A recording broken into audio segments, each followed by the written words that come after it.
بسم اللہ الرحمن الرحیم ایاک نعبد و ایاک نستعین۔ آج 16 دن ہو چکے ہیں چیئرمین تحریک انصاف عمران خان صاحب جیل میں ہیں، اور ابھی تک ان کو بنیادی سہولیات جو بحیثیت وزیر اعظم اور بحیثیت پاکستانی شہری ان کو ملنی چاہیے تھی، ابھی تک نہیں ملی، اور عدالت کے آرڈر کے باوجود ان کو اڈیالہ کے بجائے ابھی تک اٹک جیل میں رکھا گیا ہے،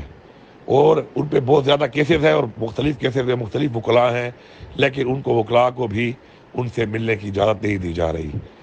اس کے علاوہ جو ہماری خواتین ہیں، ہمارے پاکستان قانون میں خواتین کے لیے ایک اسپیشل ریلیف ہے، لیکن افسوس کی بات ہے کہ ہماری جو خواتین جیل میں ہیں ان کو وہ ریلیف نہیں دیا جا رہا، وہ حق نہیں دیا جا رہا۔ اس کے ساتھ ساتھ پچھلے کئی مہینوں سے جو ریاست کی طرف سے پاکستان تحریک انصاف کے ورکرز، پاکستان تحریک انصاف کے سپورٹرز اور پاکستان تحریک انصاف کے لیڈرز کے خلاف جو بربریت کی جا رہی ہے، جو جیلی مقدمات بنائے جا رہے ہیں، جو ان کو گرفتار کیا جا رہا ہے، اس کا تسلسل قائم مقام حکومت کے بننے کے بعد بھی مزید بڑھ گیا ہے۔ اور ابھی جو پچھلے کچھ دنوں میں جس طریقے سے عثمان ڈار کے فیملی کو ان کے گھر سے باہر رات کو نکال دیا گیا، بچوں اور خواتین کو، ساتھ ساتھ جو محسن لغاری صاحب، نذیر جکر صاحب اور لوگوں کو ان کی فیملیوں کے ذریعے بلیک میل کر کے فیملیوں کو تشدد کا نشانہ بنا کر پاکستان تحریک انصاف چھوڑنے کے لیے ان پر زبردستی کی جا رہی ہے، یہ قابل مذمت ہے، اور یہ سلسلہ بند ہونا چاہیے۔ ہمارا اس وقت سب سے جو بڑا مطالبہ ہے وہ یہ ہے کہ ہمارا ایک فرض ہے بحیثیت پاکستانی شہری اور پاکستان کے ہر ادارے کا اور پاکستان کی عدالتوں کا اور سپریم کورٹ آف پاکستان کا ایک فرض ہے کہ ہمارے آئین کی پاسداری ہم پر لازم ہے۔ اس وقت ہم سب نے اپنے حق کے لیے، اپنے آئین کے لیے کھڑا ہونا ہے، اور 90 دن کے اندر الیکشن کرا کر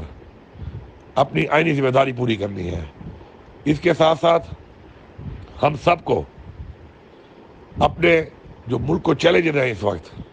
ان کے اوپر آواز اٹھانی ہے، جس میں اس وقت سب سے بڑا چیلنج مہنگائی کا ہے۔ عوام کا گزارا مشکل ہو چکا ہے، پھر ساتھ ساتھ اس وقت بے روزگاری بہت بڑھ گئی ہے، اس کے علاوہ ملک کی معیشت جس دھانے پہ کھڑی کر دی ہے اس امپورٹڈ حکومت نے، اس سے ملک کو نکالنا ہے۔ ملک کے ایکسپورٹ ختم ہو چکے ہیں،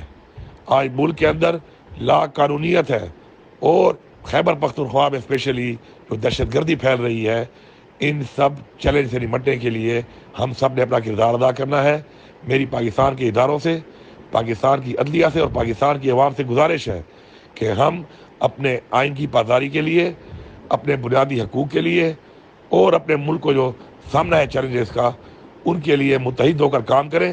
اور ان تمام مسائل سے اپنی قوم کو، اپنے ملک کو نکالیں، تاکہ ہم ایک عظیم قوم کی طرح، ایک آزاد ملک کی طرح اپنے اور اپنے بچوں کے لیے وہ پاکستان بنائیں جس پاکستان کا علامہ اقبال نے خواب دیکھا تھا، اور جس پاکستان کو قائد اعظم محمد علی جناح نے ہمارے آباء و اجداد کے ساتھ جانی اور مالی قربانیاں دے کے وجود میں لایا۔ آپ سب کا بہت شکریہ۔